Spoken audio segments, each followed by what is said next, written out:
Hello, everyone. Welcome back to PopCultX, a YouTube podcast show where I, Danny, and Gabe talk about all things pop culture from our Gen X point of view. So if you're new here, thanks for tuning in to us today. Or if you're returning, thanks for coming back. We appreciate it. So Gabe, I have a few things before we really get started into this show that I want to just mention. Some cool things that I find cool for our show here. Our brand, so to speak, PopCultX. So we have a cool new feature on our website, PopCultX.com, where it's basically a merch shop, so to speak, where you'll be able to find a lot of cool T-shirts, beanies, other accessories, and it's going to continue to expand. We've reached out to several artists and graphic designers who are going to be creating something special for us to sell in the shop. So look for Nice. unique T-shirts by some famous comic book artists that we both know and enjoy their work. So it's really going to be cool to see them have a PopCultX twist to their work. Yeah, very cool. So it's popcultx.com/shop. And that's going to be fun and exciting. That's going to be bookmark it now, everyone out there, so you can see what's happening. But yeah, that's all the news I had. So how are you? How was your week? It's going good. I'm just kind of embracing the Halloween spirit, still watching scary movies, reading scary books, kind of just getting into spooky season. Have you had an opportunity to watch any scary movies? I have. I've been watching quite a few, actually. I'll start just a quick list. So I saw Hellraiser finally for the first time. Nice. That was that made me laugh more than I think it should have. I don't know. Yeah, the gore was, gory, but it wasn't scary. I was just laughing, some of the quips, like I think was it the uncle or the main antagonist that says, "Come to daddy" or something like that. Yeah. It just made me laugh so much. I just couldn't stop laughing. It was just so funny.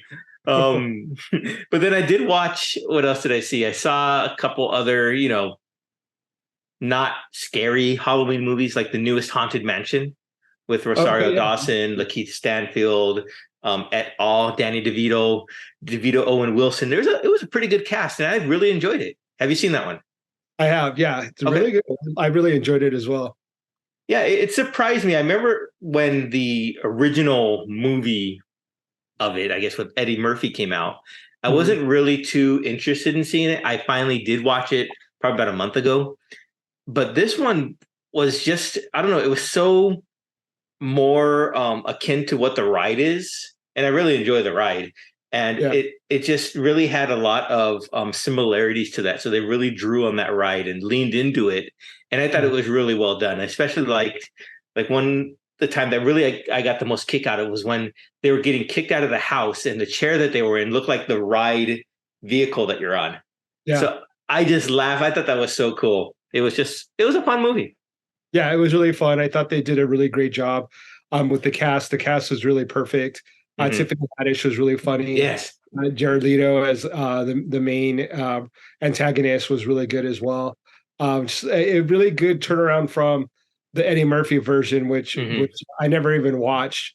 Like you said, it just didn't draw my attention, but this version was really cool. Yeah. The only disappointment that I had with it was I wanted to see Daniel Levy have more screen time. Yeah. Because I'm a huge fan of his work, especially with Schitt's Creek. I've been watching that from the beginning till I'm almost done with it. But I wanted him to be in there more. So that was it. But everything else was great. Nice. Anything else that you have been watching scary movie-wise? I watched two other ones. So first one was a sci-fi thriller that's new on Hulu called The Mill with Lil Rel Howery. It's an interesting futuristic look at how algorithms control our lives. Oh. And if you haven't seen it, it's quite dystopian in its taste with a very limited cast. I mean, Lil Rel Howery is on the screen 95% of the time as by himself. Oh, wow.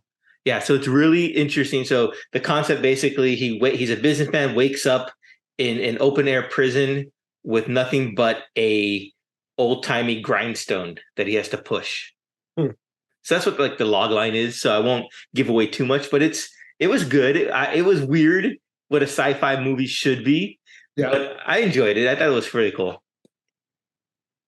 And Cool. Cool. finally, I accepted your challenge from last week. And I watched Revenge of the Living Dead for the first time. Nice. And it was great. I Right? really enjoyed it. Yeah, it was funny. I mean, it was a zombie, but it wasn't scary. It was comical. It was, a naked woman in the cemetery for no reason whatsoever type of movie. Yeah.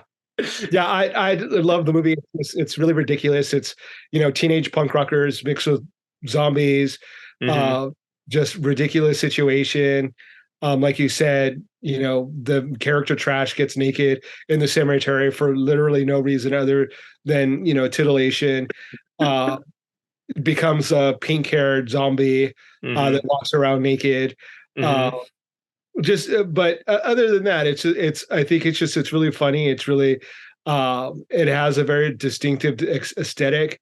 Yeah. And one of my favorite zombies is like the Tar Man zombie that is in the basement. Oh yeah, yeah. That one was like kind of really creepy and stood out for the zombies. And then the one zombie that they have attached to the gurney that they're trying to talk to, and she's trying to Mm-hmm. explain how she just has an urge to eat brains because it makes the pains Pain go. less, yeah. Yeah, Yeah, it was the zombie, the tar zombie you're speaking of. When he talked brains, more yeah, brains, I was like, what? What's going on here? yeah, And that just that just set the tone for the rest of the film with how the zombies are going to be portrayed because they're were more intelligent, I guess, or more aware of their surroundings than most zombie movies that we know of, I guess. yeah, And the scene where they get on the emergency, I think it was the cops walkie-talkie, send more cops. yeah. That's a classic. I mean, that was just so cool. Here's a zombie planning ambush for the cops, and it was just it was just so clever. It was so cool. I really enjoyed that. Yeah. And I think there are flashes of like really scary moments, like when the cops pull up and then like the horde of zombies attack them. That's pretty scary. And like the fact that they're trapped in the morgue and they can't get out because there's literally so many zombies that Mm-hmm. they're trapped. I mean, and you have the one character whose boyfriend is trying to get at her and they're stuck Mm-hmm. in the attic. And really with no way out is kind of scary. Yeah. I mean, if you're in that situation, yeah, and you imagine yourself in there, of course that's scary. Yeah. I mean, it's just no escape, right? There really Yeah. wasn't, and of course, it ended with bye bye Louisville, Kentucky, Yeah. and there was like no thought behind it. It wasn't like should we consensus vote? What are our other options? No, this is planned zombie. This is what's going to happen, and it did. Yeah. Yeah. It Which in was turn turns into more zombies, right? Because exactly because then the gas goes up into the air, and I know there's a sequel to it, but I haven't watched that yet.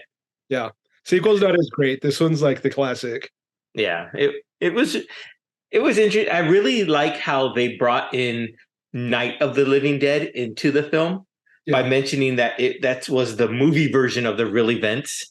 So yeah, I thought that was a clever twist in how they gave homage or honor to that film and saying that, okay, this is what really happened. I thought yeah. that was really cool. Are there any other zombie movies that you like? Or I guess, let me put it this way. Let me ask you this question. If for whatever reason you're living in a zombie apocalypse, right? Which version of zombies do you think would be the easiest for you to fend off? There's so many different variations. And then which one would you hate to live in the most, that would be the most terrifying? I would really hope that the zombies are the slow moving zombies that you can just like knock over and they like fall to the ground. The Hmm. fast running ones that like can attack and are like running like cheetahs. Those are the ones that are the most freaky. Yeah, yeah, like World War Z. Those zombies are Exactly. Like World fast. War Z. What's the other one? Like 90 days later or 60 days later? 28 days later. 28 days later. Yeah, it was like I forget how many days later it was, but where they just run super fast and there's basically no stopping him. It's like fighting a wild animal. That's the scariest version of a zombie for me. I think that's true. So when they're more animalistic Yeah. and they have all those, heightened senses of smell, of hearing, and speed, then that's the most terrifying. Yeah, I agree with that. Yeah. Yeah. The slow moving ones where you can just knock them over, that would be the ideal. You have to fight a zombie. Yeah, give me zombie land zombies, right? Where they're just, well, no, that's not true. Some of them are fast in zombie land, Yeah. but Bill Murray exists in zombie land, so I'll go with that. Yeah. Yeah. That's Other than that, like I think that zombie movies are like a really good staple of the horror like genre. mhm. There's so many different versions of zombies. You have like like we're saying the slow moving ones, the fast moving ones, the ones that have some intelligence, the ones that don't. There's so many different versions of them. It's just really entertaining. That when a new zombie movie comes out, I am all there to watch it just to see what they're going to do with it. Plus, Even I'm though like, it's I've got a little bit of a phobia with zombies, but yeah, um, they're just they're good because it can be comedy plus it can be horror all at the same time. I think that's true. I think like to Shaun of the Dead, right? So it's comedy, but it's also horror because it's a zombie apocalypse. I think that's one of my favorite too, Shaun of the Dead. Yeah, I really like Edgar Wright's take on the zombie in that film. I mean, in yeah, that they are just the slow, ambling, mindless creatures, right? yeah, And you could probably run in circles around them, but they still get you if you're not paying attention because that's the zombie's greatest strength is its horde power, right? When they get yeah, enough of them there, they just overpower you no matter what. yeah. Oh, cool. Um, Other than zombies, today I went to the comic book store, Oh, which nice, is really fun, and I found a couple comics that I really enjoyed or will enjoy reading. And one of them I want to mention is A Haunted Girl, because it was nice. written by a former guest of the show, Ethan Sachs, and his daughter, Naomi Sachs. So they wrote it together.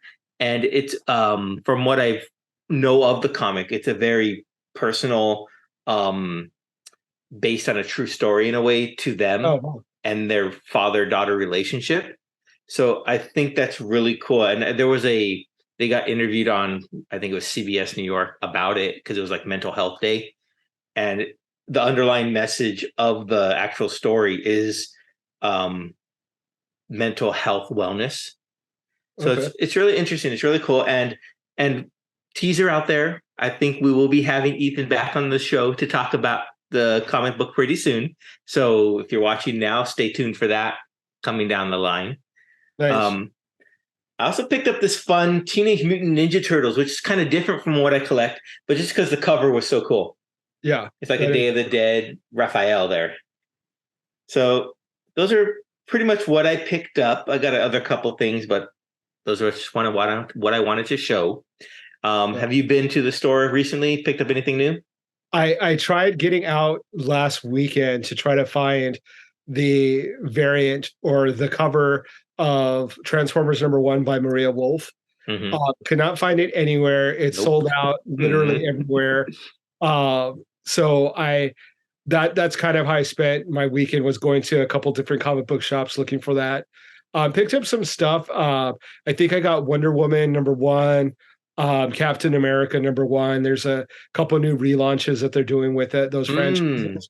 Mm-hmm. Uh, but didn't get what I was looking for, and I didn't get a chance to make it out to a comic book store today as well. So, Which cover of that Captain America did you get? Because think I um, picked that up too. yeah, I got the one that's kind of just him standing there with his shield. Okay. Uh, yeah, it's sort of kind of painterly. Kind of looks like it's like painted. Oh, okay. I got the version that's like the Avengers movie. Oh, okay, So you have the characters. It's like an orange, and you have some of the characters standing behind him, like from like the movie poster. So it's okay, really cool. Yeah, I'm looking forward to reading that. I've been reading a lot of Ghost Rider, nice. and so I've always liked Ghost Rider, but I started up this version which began in 2022, I think, by Benjamin Percy, the writer, and it's really cool. It follows Johnny Blaze, and he's kind of has amnesia of who he really is, and then he fights through that. And Wolverine has to do some weird like surgery to get this parasite out of his brain on him. So it's interesting. And then that becomes this character called Exhaust, which is like his shadow or whatnot. So it has all the power. It's quite interesting. And, it has all the demonic type stuff, which is cool for this time of year. So bring it back around spooky season. But it's been really fun. And so I've been just reading that. Nice. Yeah, I definitely have to get some reading in. I did pick up the anthology from the Sisters of the Black Panther, Sisters of the Black Panther. Started reading that. Really cool anthology series. Pretty scary. Definitely not for children, as you mentioned on our last podcast. I started laughing when the fact that I brought it up that it could potentially be and it definitely is not. Nice. Just good. Adults need that stuff for us. So that's true. Everything doesn't have to be all ages. Right. Yeah. I picked up this book that was recommended to me by one of our previous guests, Matthew David Goodwin, the professor of literature. And I haven't read it yet, but it's a sci-fi interesting story. So I'm really looking forward to that. Nice. Very cool. Lots of cool stuff to read that's out there. Yeah. Gonna keep me busy. I think we need a couple more hours each day or I just don't sleep. Yeah. One of the two. Well, that's all I got for this episode. Anything else you got? No, I don't really have a lot of new stuff. I've been watching a lot of old like Paranormal Activity type investigator type shows, like literally all of them. I've just been kind of putting them on while I've been working, having them play in the background. There's one in particular that Kesha is a host of, where they put Kesha, the singer, in different haunted places. And I think I saw that. I didn't watch it, but I saw what is it. Mm-hmm. It's pretty cool, actually. I mean, those shows you kind of have to take it with a grain of salt, because like, how real is it? Do they create stuff to make it look like they're encountering stuff? But it was entertaining. It's like, I kind of get into that stuff around this time of the year, and it's enjoyable to watch. So I've been watching a lot of those, particularly the one with Kesha. Didn't Demi Lovato do something similar to that? It's very similar. Basically, it's the exact same thing, just with the two different artists. And I happen to pick up the one with Kesha, because Kesha, each week, she has like a famous like singer or actor or friend of hers join her. So that's cool. My attention was that she had a celebrity guest with her that goes to these haunted places. Very cool. Yeah. Very, very cool. Yeah, so that's basically all I've been up to, is watching Paranormal Activity type stuff, investigation stuff, which is leading me to want to go to the Whaley House yet again for like the 500th time. So I think that I'm going to suggest to my coworkers that we do a little bit of a field trip and go to the Whaley House and maybe take a ghost tour. I don't know. What's the other one that's near Golden Hill that's similar to the Whaley House? The Montezuma. Yeah, Montezuma, something like that. Yeah. Yeah, I've been there. I've actually been inside of the Montezuma. I forget what they call it, Castle or Via Montezuma. Via, I think, yeah. And it's really, really beautiful inside. I didn't get any spooky vibes whatsoever. It's just like a really beautiful house. Oh, okay. Yeah. They scared all the ghosts away when they renovated it. Yeah. It just is really, really beautiful. It's definitely worthwhile to go see it, especially if you can inside. They open it up to the public now, and so you can go on there with special invitation. And I've been to it now twice, and both times it was pretty amazing going in. Very cool. Well, enjoy the Whaley House, which was fun. Been there. Haven't been to Montezuma Via, but sounds like fun. Go enjoy your Halloween spooks. Watch scary movies. Yeah, should be a great weekend. I think we'll talk more spooky stuff next week, hopefully. Yeah, it's definitely have to keep it going for October. Yeah, for sure. All right. Well, stay safe, everyone. Thanks for joining us, for tuning in. We'll see you next time.